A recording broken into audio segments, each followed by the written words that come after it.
In this video, we're going to explore the idea of a phase shift, which is just a horizontal shift in a sine or cosine function. So our new general equation is this: y equals a times the sine of omega x minus phi. So this is the Greek letter phi plus b. So this is something new that we've added, and this is going to give us a phase shift. And then we also have the general equation y equals a times the cosine of omega x minus phi plus b. So sine and cosine.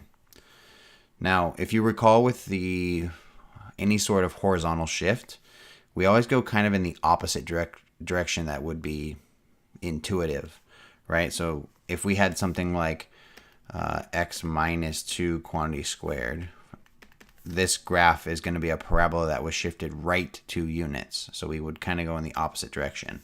So if you see inside the argument of your sine omega x plus phi, so if this value is positive here, then that would mean that our graph is shifting to the left. But if it's omega x minus phi, that means our graph is shifting to the right, and it would act something like this. Now, how do you find the amplitude, period, and phase shift in this new function? Well, the amplitude and period are still the same. The amplitude is the absolute value of a. The period is 2 pi divided by the value of omega. Now, to find the phase shift is just phi divided by omega. Now, one thing you have to remember is because this equation is minus phi, if you have something like this, y equals 3 sine 2x minus pi. So pi, phi, the value of phi is positive pi, because remember this equation is subtracting. So even though it shows to be negative here, the value of phi is positive. This would be shifting right, and so our phase shift would be pi divided by 2, which means it would be shifting our entire graph to the right pi over 2 units. So let's take a look at an example of how we can actually graph this kind of function. So we're given the equation y equals 4 times the sine of the quantity 2x minus pi, and we want to graph it. We want to find the amplitude, period, and the phase shift for this function. And then we want to graph it. So the amplitude is the absolute value of 4, which is just 4. The period is 2 pi divided by omega. Omega is 2, so our period is pi units. And then the phase shift is the opposite of this, right? So it's going to be positive pi divided by 2. So it's phi divided by omega. So our phase shift is pi over 2.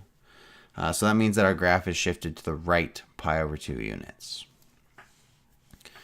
Now, when graphing this, we still do the same thing that we did for all of our graphs, except we just have basically a new starting point. We're going to treat pi over 2 essentially like our new y-axis when graphing.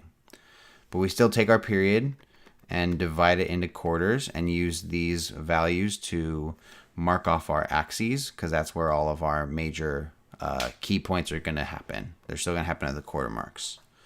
So 0, 1, 2, 3, 4, negative 1, 2, 3, 4.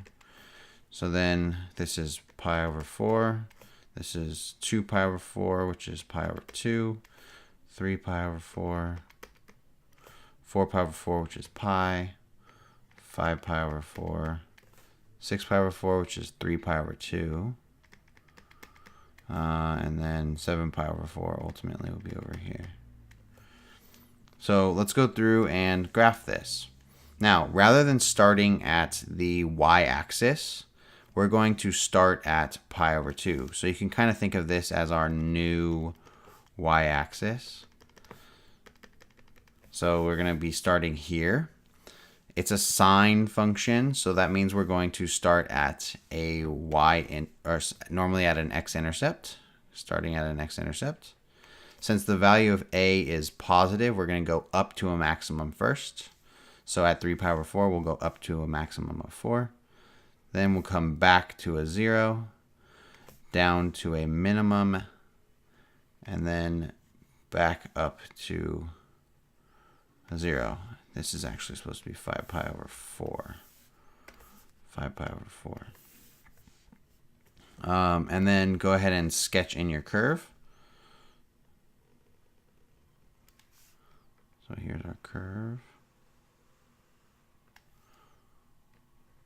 And you see that it's just the normal sine function, but instead of starting at the y-intercept, it's shifted right pi over 2 units. Now, it doesn't affect really much of anything. The distance from pi over 2 to 3 pi over 2 is still pi. It still has an amplitude of 4. It's just been shifted to the right. And we could actually kind of see what this would have looked like if we had connected it or started it at the y-intercept. So we can just continue this pattern and graph this. So we know that from here we're coming from a maximum. So at pi over 4 we're going to have a minimum value. And then at 0 we're going to have an x-intercept. So if we were to continue our graph, it would look something like this here, and then ultimately it would end up going back to a maximum over here. So this would be what our graph would look like. And so this is the one cycle that has been shifted. If it were going to start at the y-axis, it would have started at an x-intercept, and it would have gone down to a minimum first. So this is how you would graph a phase-shifted sine function.